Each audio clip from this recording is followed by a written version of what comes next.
शपथ लिया है, तो मैं खुश हूं और मैं तहे दिल से इनको मैं समर्थन दे रहा हूं, दूंगा कल। लेकिन इस नई सरकार में मेरा कुछ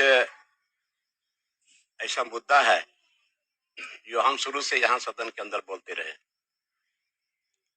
सबसे पहले तो ये झारखंड सरकार पूर्व मुख्यमंत्री माननीय हेमंत सोरेन के द्वारा जो छत्तीसगढ़ का शराब मॉडल, शराब बेचने का काम इन्होंने शुरू किया, और उस दिन मैंने विधानसभा के अंदर में इसका विरोध किया था गुरुजी के सम्मान में,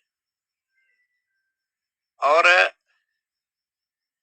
सदन से बाहर भी हमने इस बात को रखा कि हमारे माननीय गुरुजी सारे मजहब के लोगों को हर जगह नसीहत देते रहे हैं कि शराब से थोड़ा दूर रहा करो, लेकिन ये सरकार ने नहीं माना।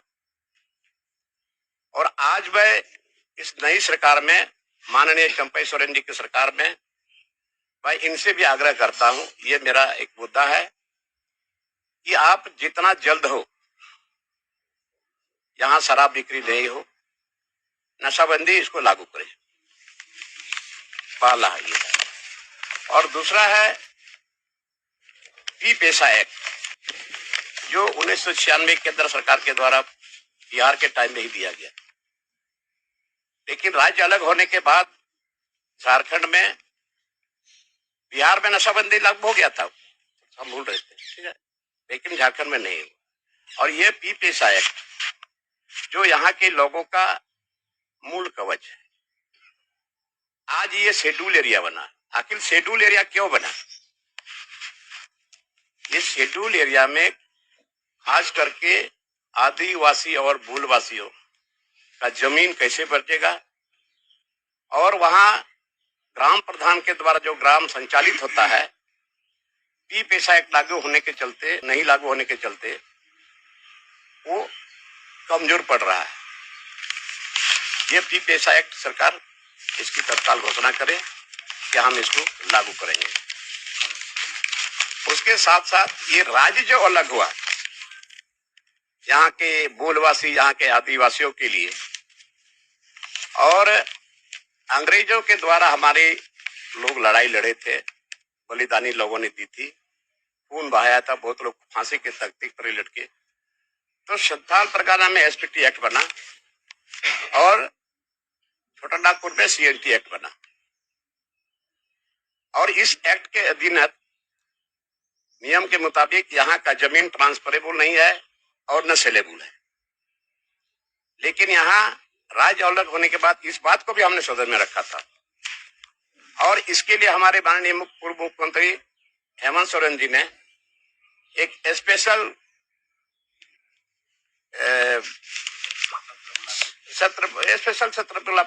सत्र के अंदर में उन्होंने एक कमेटी का गठन किया था, लेकिन उसका भी कुछ फलाफल नहीं हुआ, जिसमें सभापति रखा गया था स्टीफन मरनी जी को। मात्र 1 मीटिंग या 2 मीटिंग बुलाई थे। बाद में जिला से हम लोगों ने जो डीसी वगैरह को हम लोगों ने मांगा था रिपोर्ट कि आपके जिले में कितना कितना जमीन का ट्रांसफर इधर उधर हुआ है, उसका प्रतिवेदन देंगे, लेकिन वो भी नहीं मिला। तो आज वहां एसपीटी एक्ट भी लागू नहीं है और सीएनटी एक्ट भी लागू नहीं है। जब बना बनाया हुआ एक्ट है, हमारे लोगों के खून के बदौलत लिखा गया था कि यहाँ पर सीएनटी एक्ट है, वहां एसपीटी एक्ट है, तो इसको ताक में रख करके यहाँ जमीन का अधिग्रहण धड़ल्ले से चल रहा है। ये भी मेरा मांग रहेगा माननीय मुख्यमंत्री चंपई सोरेन जी से कि आप इसको सख्ती से लागू करें और जल्द लागू करें। और इसके बाद ग्राम सभा, कहीं भी ये भी मेरा प्रश्न आया था सदन के अंदर में कि यहाँ पर जितना खान खदान चल रहा है वो बिना ग्राम सभा के ही चल रहा है, फर्जरी कहेंगे तो ये ग्राम सभा, बिना ग्राम सभा के इस शेड्यूल एरिया में बहुत सारा खान खदान वगैरह सब चल रहा है। जमीन अधिग्रहण हो रहा है। और हम इस सरकार से ये भी मांग करेंगे कि यहाँ पर विस्थापन आयोग का गठन हो। आज कितने लोग विस्थापित हो चुके हैं। अभी धनबाद में आप जाएंगे, जो जमीन के मालिक है उसके खेत के नीचे, उसके खेत के नीचे, जमीन के नीचे कोयला है, अबरख है, तांबा है, यूरेनियम है, लेकिन इतने लोग विस्थापित हुए हैं, बहुत लोग ट्रेसलेस हो गए हैं। तो मैं इस सरकार के नई सरकार से मांग करता हूं कि आप विस्थापन आयोग का गठन करें, ताकि यहाँ के लोगों को जगह मिले और अपना रह सके। तो आज विस्थापन आयोग का भी गठन नहीं हुआ।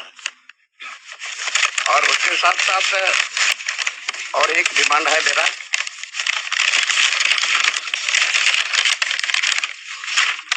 यहाँ के जो आदिवासी और मूलवासी का जो जमीन, लोग लड़ाई लड़ रहे हैं न्यायालय में, तो वैसे वैसे लोगों को चिन्हित करें और इसका एक स्पेशल कोर्ट बनावे, ताकि यहाँ के लोगों को राहत मिल सके। गरीब बेचारे हैं, लोअर कोर्ट में जीत जाते हैं, लेकिन पैसे वाले लोग सिर्फ हाई कोर्ट चले जाते हैं, और हाई कोर्ट के बाद फिर सुप्रीम कोर्ट चले जाते हैं। गरीब के पास पैसा नहीं है, वो बेचारे थक जाते हैं, वो लड़ाई जो करती है उसका ठंडा पड़ जाता है।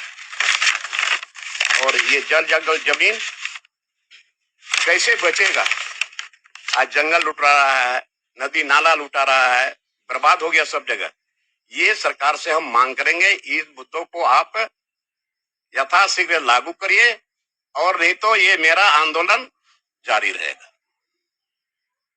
सीधी सी बात, मैं समर्थन दे रहा हूं, समर्थन दूंगा, आपके साथ मैं रहूंगा, लेकिन ये जो मुद्दा मेरा है, आप इसको यथाशीघ्र लागू करिए, नहीं तो फिर हम अपना रास्ता अलग खोजेंगे। सरकार गठन के बाद बात करेंगे हम, बात करेंगे हम, लेकिन आज आपके माध्यम से इस नई सरकार को हम ये अपना डिमांड हम बता दे रहे हैं, ताकि उसके तक पहुंचे, सरकार तक पहुंचे और इस पर विचार करें और इसको यथाशीघ्र झारखंडियों के हित में, मूलवासियों के हित में लागू करें। आज यहाँ स्थानीय नीति नहीं बना, कौन है स्थानीय, अभी तक उसका चिन्हितीकरण नहीं हुआ। तो स्थानीय नीति नहीं बना तो फिर आप कैसे चिन्हित कर सकते हैं यहाँ का कौन है?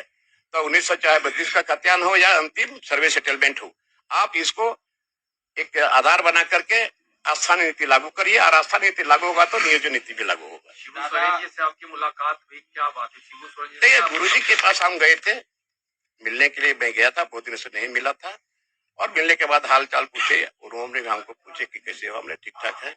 इसका बगल में सत्तू रखा हुआ था, बोले सत्तू पियेंगे, तो हम गुरु जी बोले तो इशारा किए कि आप फिर हम सत्तू पी लिया और हाल चाल पूछ कर।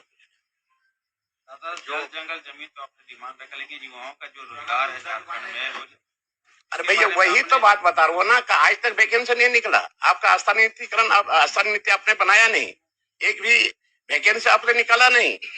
तो इस नई सरकार से हमारा उम्मीद है, हमारा भरोसा है, हम दिल खोल करके समर्थन दे रहे हैं।